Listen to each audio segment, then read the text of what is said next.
sudah satu putaran.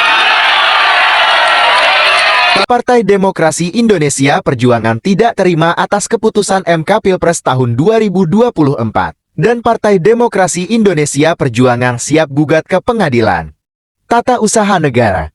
Walaupun Ganjar dan Mahfud sudah legowo, lalu apa alasan Partai Demokrasi Indonesia Perjuangan gugat ke pengadilan tata usaha negara? Mari kita simak video berikut ini.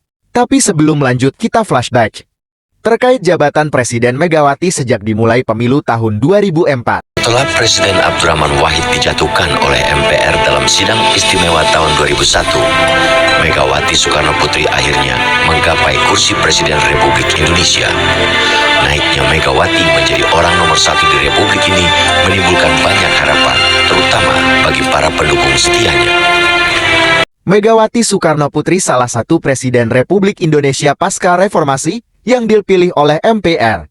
Megawati yang sebelumnya menjadi wakil presiden, menggantikan Gus Dur, yang harus berhenti dari jabatan presiden sebelum masa baktinya usai. Megawati Soekarno Putri menjabat presiden kelima mulai 23 Juli tahun 2001 hingga 20 Oktober tahun 2004. Sejak tahun 2004 presiden dan wakil presiden Indonesia dipilih langsung oleh rakyat dalam penyelenggara pemilihan umum yang bersifat nasional dan mandiri. Artinya yang berhak memilih presiden adalah rakyat, bukan lagi Majelis Permusyawaratan Rakyat. Semenjak mandat diberikan ke rakyat, pada tahun 2009 Megawati ikut kontestasi Pilpres, di mana dia berduet dengan Prabowo sebagai wakilnya dan rivalnya adalah Susilo Bambang Yudhoyono dan Budiono, Jusuf Kalla dan Wiranto, dan pemilu tahun 2009 dimenangkan oleh Susilo Bambang Yudhoyono dan Budiono. Pada saat Prabowo duet dengan Megawati, Partai Gerindra baru berusia 1 tahun dan dari tahun 2009 inilah hubungan Prabowo dan Megawati sangat akrab. Singkat cerita, pada pemilu 2024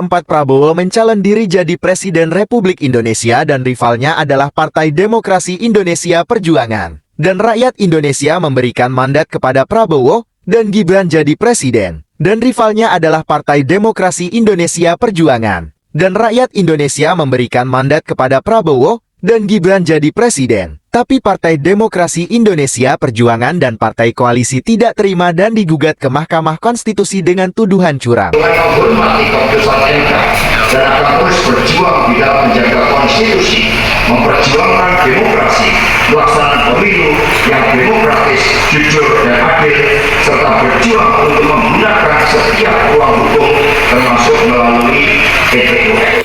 Dan pada tanggal 24 April tahun 2024 Mahkamah Konstitusi memutuskan tidak ada bukti kecurangan. Membatalkan atau mendiskualifikasi pihak terkait sebagai peserta pemilihan umum presiden dan wakil presiden tahun 2024 adalah juga tidak beralasan menurut hukum. Dalil tentang Presiden Joko Widodo melakukan abuse of power dalam bentuk memanfaatkan anggaran pendapatan dan belanja negara atau APBN untuk menjalankan program bantuan sosial yang dipolitisasi dengan tujuan mempengaruhi pemilih untuk pemilihan pasangan calon presiden dan wakil presiden nomor 2 tidak beralasan menurut hukum. Dari pemohon tentang penyalahgunaan automatic adjustment tidak juga Mahkamah berkesimpulan tidak beralasan menurut hukum. Demikian putusan yang diucapkan oleh Mahkamah pada hari ini untuk perkara nomor 1 dan nomor 2. Demikian, terima kasih kepada semua pihak atas perhatiannya. Dengan demikian, sidang selesai dan ditutup. Dan pemilu tahun 2024 dimenangkan oleh pasangan Prabowo dan Gibran.